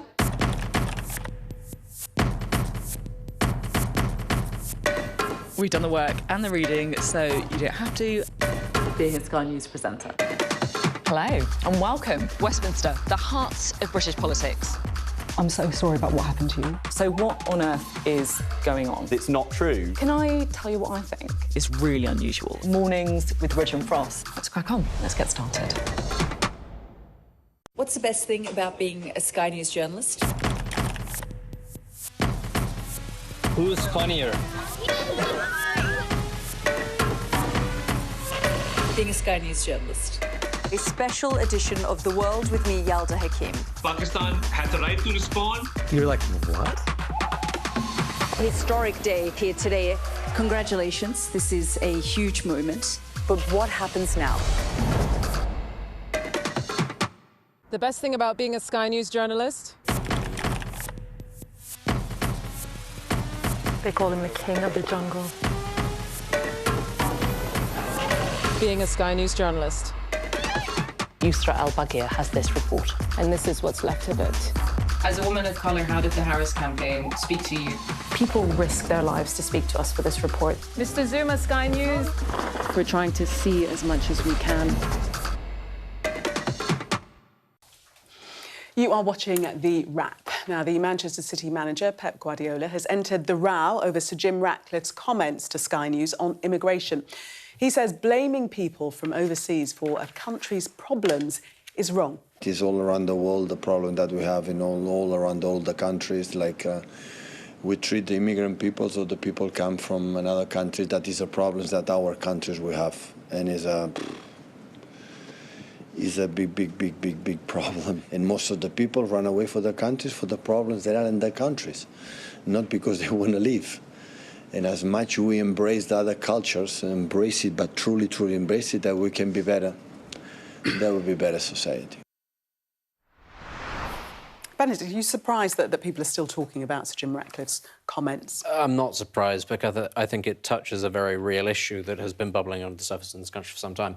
Just on the subject very quickly of Pep Guardiola saying that it's wrong for people to blame people from abroad or foreigners for their own country's problems. Would he extend that to, say, Ukrainians complaining about Russia? Or here's another one. Would he extend that to, say, Sudanese people complaining about the UAE and its involvement in the civil war there, given that he is the manager of a club that's owned by Abu Dhabi?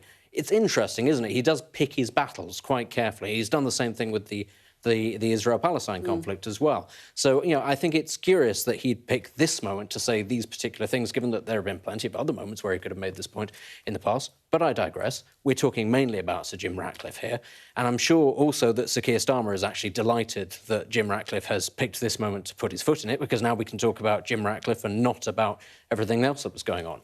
But what's very interesting about this story is, say 10 years ago, if Jim Ratcliffe had done this, actually that would have probably been the end of him in public life. He'd have been hounded out of it, and the apology that he gave would have been a lot more wholehearted than one that he actually gave, because this is not an issue now that you can get away from. You can't simply sit there and say, oh, he said a mean thing, he said a word that we disagree with in this context, and that makes him an awful person, because about a third of the population are planning on voting for a party that believe that migration is far too high. It's now very firmly on the agenda. So I think increasingly, listening to Keir Starmer saying that the language was wrong, and I think I heard Matthew Syed as well saying that it was unhelpful that he'd spoken in those terms.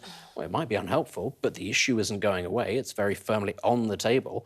And all that's happened ultimately is now we've got a very wealthy, very powerful figure breaking ranks and saying, actually, I feel emboldened enough to talk about it. I think that's pretty substantial as well.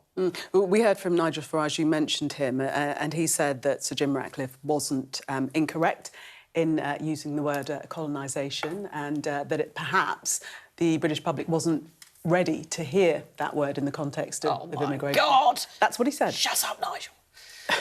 The fact is that colonisation means that you're under the control of a foreign power. And we're not under the control of any foreign...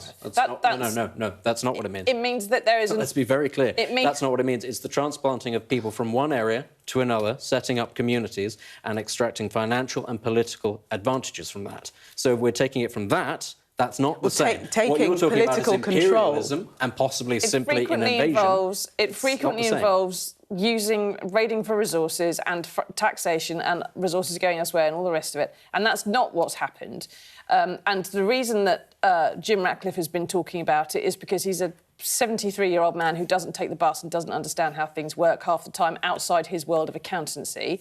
And the reason also that you were quite right when you were saying that people are more able to talk about this now is because it has become normalised to say things like this. 10 years ago, 15 years ago, when David Cameron talked about, swarms of immigrants, there was a massive uproar. The word swarm now wouldn't cause a flicker on anybody's dial. And because it's become normalised to use these kind of words and to have this kind of rhetoric and to have someone say, well, I'm just asking the question and we just ought to have a debate. And the debate is always framed in terms of fear and invasion and armies, and it's never, ever framed in terms of people who need help. Do we help them in their country? Do we help them in our country? How do we help? What's the best solution? It's never about fixing the problem. It's always about how dare they, everyone out, out, out. And that's such frightening and fearful, and it's stupid. We should be having a different conversation. Benedict, very quickly before we move on. I didn't even find the use of the word colonise the important bit of the interview.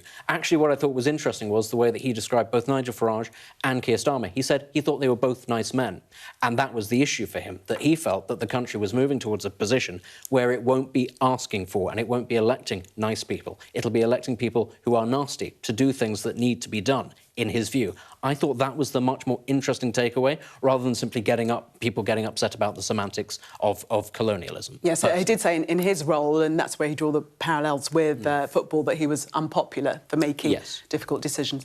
Should we take a look at some of the other front pages? So, a stain on the family. The Mirror leads with claims in a newly published biography that Prince William wanted Andrew banished from the royal family as far back as 2019 because of his alleged connections to Jeffrey Epstein. The Eye says the former prince's security officers may have to answer questions from police on female visitors to Buckingham Palace as they continue their inquiry into links with Epstein. Andrew Mountbatten Windsor has always denied any allegations of wrongdoing. The Financial Times reports on the resignation of the boss of ports operator DP World, Sultan Ahmed bin Sulayem, amid questions over his links to the paedophile financier. There has been no evidence of criminal wrongdoing against bin Sulayem. The Guardian leads with the ruling from the High Court that the ban on Palestine Action under anti-terrorism legislation was unlawful. The Telegraph reports on the Electoral Commission's verdict, saying ministers do not have justification for delaying local elections for millions of voters. The Times leads on claims from the Prime Minister, Sir Keir Starmer, that Nigel Farage's Reform UK party will divide the world. The Express calls for emergency workers who've been injured, risking their lives, to be awarded a medal for their bravery. The Sun has an exclusive with celebrity chef Gordon Ramsay saying he's acting as a peacemaker between Brooklyn Beckham and his parents after their very public falling out. And the Star crowns the Cheltenham Festival and its racegoers as the best in Britain. But let us start with the Mirror, a stain on the family. And this is the reporting that William wanted his uncle exiled as far back as it was after that car crash interview in 2019. Yeah. Well, this is as a result of a book written by Russell Myers, who's the Mirror's royal editor, former colleague of mine, he's been a royal editor for a long time, so he's got impeccable contacts in that world.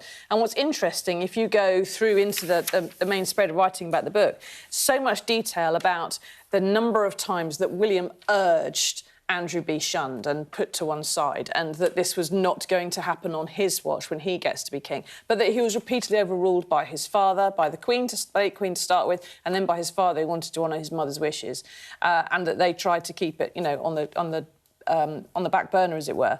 And the fact that this has been out is quite clear that William has, or people around William, have tried to make it obvious, like, this isn't us. this is Charlie, this wasn't me, you know, someone else did this, and I am not OK with it. And to have that to be public is a, you know, it's something that I think his father is probably going to be feeling the rough end of. And it's also interesting, of course, that in that scenario, when the heir to the throne, or the next, then the heir to the throne but one, was making this suggestion that we must put him to one side, the King and the late Queen were saying, no, we're not going to do that. We're going to keep him in the fold, and we're going to just put him here in this farm, and he's going to be quiet, he's going to be well-behaved and everything else. And you have to start asking, well, why did you want to keep him in the fold? What was it that you wished to somehow protect or stop him doing? And, of course, we know what happens is the royals have a need for so much money, and a lifestyle is such that they have to go and sell their story if they're going to, you know, leave the royal fold in any way. And so, therefore, they wanted to keep Andrew in, because what on earth would he say on the outside? I don't know if we've got the footage of it, but the last time that Andrew was seen in public with William, it was very, very clear that he was shunning him. He didn't want to speak to him. I mean, if nothing else, this shows that William has a much sharper political antenna than many other members of the royal family. And I suppose for the sake of the institution, that can only be seen as a good thing, ultimately, because, you know, as you alluded to earlier, there have been suggestions that this could be something that maybe terminally damages the royal family. I don't think that is the case with William being the person that he is. I think he's a lot more ruthless, a lot more cutthroat, takes fewer prisoners. I think we've seen that ultimately with the falling out with his brother as well, is that he can be, frankly, quite abrasive. Some people will be shaken up the wrong way by this. But if that's what he feels needs to be done to return the institution back onto an even keel and to try and separate himself and also, by extension, the royal family, the monarchy, from the stain of all of these sorts of scandals, I suppose you have to look at that as a positive, at least for him. At least you get the sense, therefore, that he will be somebody looking a little bit further into the future and thinking, right, actually, what are the ramifications rather than the implications immediately for the family or the embarrassment that it can cause? How can we allow it to survive long term? That's positive, I suppose. OK, Susie, just quickly before we go to the break, in the eye, page 6, election defeats could trigger the Prime Minister's resignation. We've been hearing that for the last few days, but he's definitely said he's not going anywhere. He's never lost a fight in his life, he said. And total rubbish. So what we've had in the past week is loads of speculation about a coup that didn't happen, that, you know, that's supposed to have left the Prime Minister weakened. The political reality is that Keir Starmer's in pretty much the same position he was before all this, which is there are some people who don't like him, there are people who disapprove of him, the position in the polls is what it is. But you don't think he's been weakened at all? Well, look at the practicalities. How could you get rid of him? He's got a massive majority. He doesn't need to go anywhere until 2029. And the ability to have someone come in and take the leadership from him would require such a massive groundswell of support. He can buy favours off with roles in government, and he holds the machine, as you showed with the Andy Burnham situation, he holds the machinery of elections within his hands. So if someone wants to run for him, they've got to come at the king, if you like, and however weak he may look as a result of the narrative that's been spun, even if he does lose big in the by-election and in the local elections, he doesn't have to, unless he feels too embarrassed. He would have to go because he's been embarrassed. And evidence of all our Prime Ministers shows they don't get embarrassed. Benedict, do you think that's right, that he has been weakened, but there's nothing anyone can do about it? I was going to say I don't see how he can get much weaker, but he's in a weird position where he's sort of hanging on for dear life and nobody's actually got the guts. I think he's bottomed out now. Yeah, that's basically where it's at. Though, to be fair, I don't see him doing very well, I say him. The Labour Party is not going to do very well at the upcoming by-election. They're not going to do very well at the locals. And I do think, actually, that Anas Sarwar jumping like that actually was an attempt to try to rescue his position in Scotland by saying, that guy down there in Westminster, he's got nothing to do with me. Please don't punish me for what he's doing. The question is, actually, who in the party has the gumption, has the stones, if you like, to actually grasp it and go, OK, I'm the alternative. Because right now, I don't think any of them are brave enough. I think actually that's the key thing. Angela Rayner is waiting to see the outcome of the whole HMRC thing. Wes Streeting, I think, understands, as ambitious as he is, that he is not the favourite. He is not beloved by the other MPs or by the membership. Beyond that, you're kind of looking around and going, oh, there's not an awful lot here. It's a similar situation, dare I say it, to what the Tories found after they got rid of Boris Johnson. They were sat there going, well, that was fun. And now it doesn't look a lot better, does it? We're going to take a break now. Coming up, we'll have much more of the papers. Do stay with us.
the best thing about being a Sky News journalist? I'm going to take you behind the scenes here for Election Night Live. They have gone up and up. Being a Sky News journalist. Ed Conway, Sky News, is anyone going to talk to us? Mortgage rates did go up very sharply during your time in office. Here it is. First off, just the scale of what we're looking at. Our data shows it's been happening. Question is why it hasn't been stopped. You are watching The Wrap, much more from the papers coming up with Susie and Benedict. We're going to take a look at The Times. Now, page 5, this intriguing story that Jacob Elordi is too white to play Heathcliff. This is, well, they're being accused of whitewashing. This is the new film, and the character of Heathcliff is a white Australian who's also appeared in Saltburn and Frankenstein, but he's too white to play Heathcliff. Explain, Susie. Well, oh gosh, right. In the original, if it's too much, in the original books, Heathcliff is supposed to be related to traveller families, to Gypsy and Roma, and he was described as having swarthy and having dark skin. That's not quite the same as being a person of colour or being black, and there's a lot of big row about it. But the whole thing is ridiculous because Jacob Elordi is very pretty and do whatever the hell he likes, and besides which, the book is a bit daft, and the original thing was just insane. It was two narcissists being idiots on a long walk in the rain. So I don't really care. I'm not going to watch the film. And anyway, what's happened? They're complaining because it's been Bridgertoned, and they've made it look pretty, and they've maybe they've done colourblind casting. Who knows? And they've introduced some spanking. I mean, apart from that, I don't care. We should. Well, I was going to go and watch it, but now I feel outraged. Well, we should get her to do their publicity, shouldn't we, for them, for Wuthering Heights? You should. Too much spanking, and it's the wrong race of someone who's probably the right race, but we're going to talk about it anyway. There's too much rain. Australians don't like rain. That's wrong, isn't it? You know, not just that there's two white people, two white Australian people in the middle of the north of England in the rain. It's unnatural, and I won't stand for it. Doing a Yorkshire accent. Yeah. Wrong. They can't act. That's not what this is about. This is acting. Are you going to watch it, Benedict? I might, actually. Yeah, why not? Okay, I've got nothing else going on. You've not been put off by Frankenstein's Susie. monster together. It's Barbiestein. Why wouldn't you watch Barbiestein? Yes.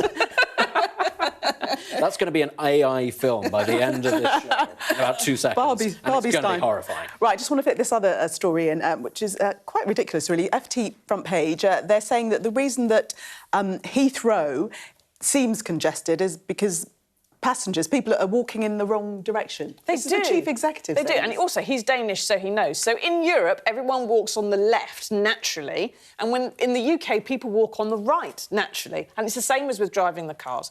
And so when you get to Heathrow and you have people from multiple countries walking around the same place, you do just bump into people because you're walking on the wrong side. And this happens if English people go to Europe, and if European people come to London or anywhere else in England, they find themselves bumping into people because they're walking on the wrong side of the pavement all the time. So clearly what we need to do is start the British Empire again. Jim Ratcliffe can shut up. We can make everybody else walk on the right and drive on the right and make a decent cup of tea. I'm glad you went to her and not me, because we were talking about Heathcliff and then Heathrow, and I've just got Kate Bush in my head. Nothing else to say. So thank you for doing that. Let's leave it there. Benedict and Susie, thank you very much for taking us through the papers. There's much more to come in the day's sports now, including that good news, Team GB winning a gold at the Winter Olympics.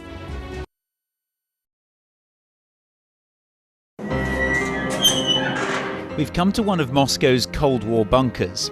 It was built as a top-secret command centre. Being here really feels like you're stepping back in time. I'm Ivor Bennett, Sky's Moscow correspondent. A show of military might and menace. Courage, bravery and sacrifice will win the day. It's a new subject. They'll learn about combat drones and some how to handle a Kalashnikov. The Kremlin continues to put forward its own version of events, both present and past. There's no mention of the fact that Russia invaded its neighbour. That's rewriting history, isn't it? Now we have to read it carefully. Vladimir Putin put forward his plan for a ceasefire in Ukraine, telling Kiev, pull out of your eastern territories and the war will end. Why should the West trust you? Frankly, I don't care whether the West trusts us or not. Vladimir Putin is already the Kremlin's longest-serving leader since Stalin. The question is, what will a fifth Putin term mean for Russia and the world? Why do you support Vladimir Putin, Mr. Segal? I can't answer questions that stupid. I've watched Vladimir Putin attempt to create a new world order. The St. Petersburg Economic Forum was the backdrop to Vladimir Putin's latest verbal volley that Russia could send missiles to other nations to target the West. Ambassador, I wonder, shall we have a quick word for Sky News? Is the West right? Are you fueling Russia's war machine? British media, oh my God, you're not afraid of being here. American journalist Evan Gershkovich is on trial here, but was first on display. Russia says Evan Gershkovich was caught red-handed, but has never produced any evidence to back that up. Sky News. Get the full story first. Our app gives you the very best of Sky News wherever you are. Breaking news, videos and analysis. Evidence of the crisis. Podcasts, watching us live. Live here from Washington. Wherever you get your podcast. All in one place. And all at just the touch of a screen. The Sky News app. Get the full story first.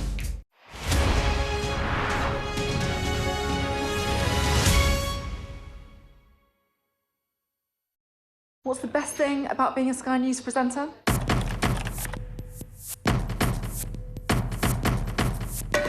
We've done the work and the reading, so you don't have to. Being a Sky News presenter. Hello and welcome. Westminster, the heart of British politics.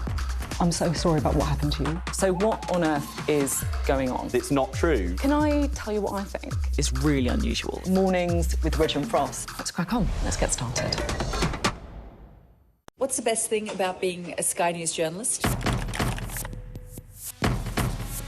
Who's funnier? Being a Sky News journalist. A special edition of The World with me, Yalda Hakim. Pakistan had the right to respond. You're like, what? A historic day here today. Congratulations, this is a huge moment. But what happens now? Should we catch up on all the very latest sports news with Paul? It's good news.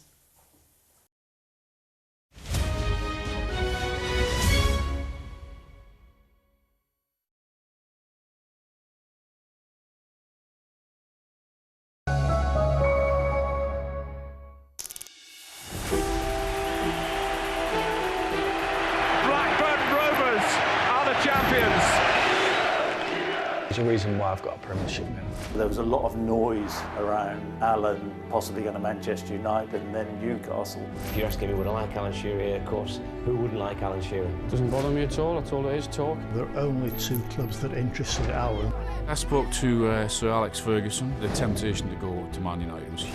You name your price, you've got to be prepared to stick to it. How much is it? Because that was a world record. It's £15 million, making it virtually impossible for me to leave. I think there was an inevitability that he would move at some stage.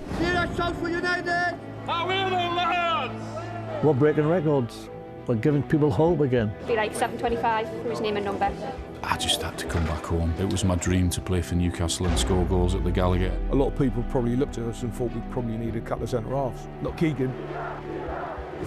After all, I'm only a sheet metal worker's son from Newcastle. If I had to make the same decision again, it would be sign for Newcastle all day long.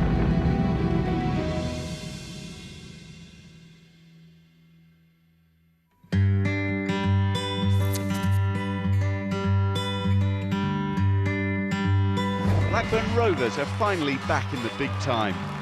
Jack Walker's millions and the managerial expertise of Kenny Dalglish are proving a potent combination at Ewood Park these days.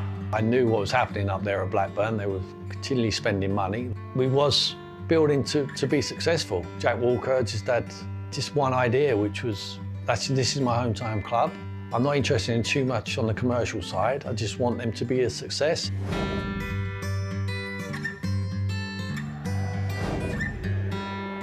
Shearer, he scored on his debut! Alan Shearer, Britain's most expensive footballer, starts to repay the fee with that cracking volley. Made it hard for myself, haven't I? People are going to expect great things off me now.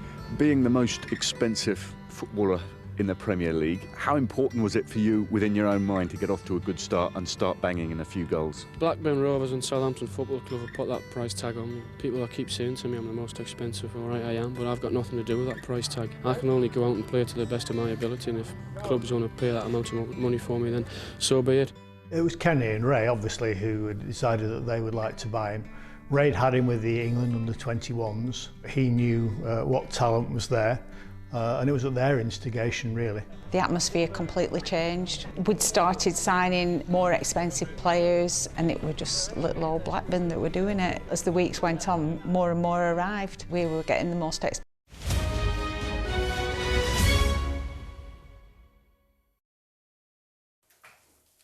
Let's see what the weather's going to do to us now. Dinner under the stars tonight? That reminds me of our travel insurance. You mean All Clear Skies? All Clear Travel Insurance sponsors Sky News Weather. Well, there'll be some wintry hazards this weekend, but tomorrow will bring plenty of sunshine at last before more wet weather moves in. Boo. Expect a widespread frost at first tomorrow, locally sharp, while icy stretches will lead to some difficult travel conditions on untreated surfaces. There'll be almost unbroken sunshine through the morning, but Ireland will see cloud increasing from the west. Most places look dry, but exposed coasts will have a few wintry showers. Northern Scotland and eastern England look most at risk. It'll be cold everywhere, but shouldn't feel too bad in the sunshine with light winds. All Clear Travel Insurance proudly sponsors Sky News Weather. That was the wrap. Thank you for watching. All the top stories coming up right here on Sky News. Do stay with us.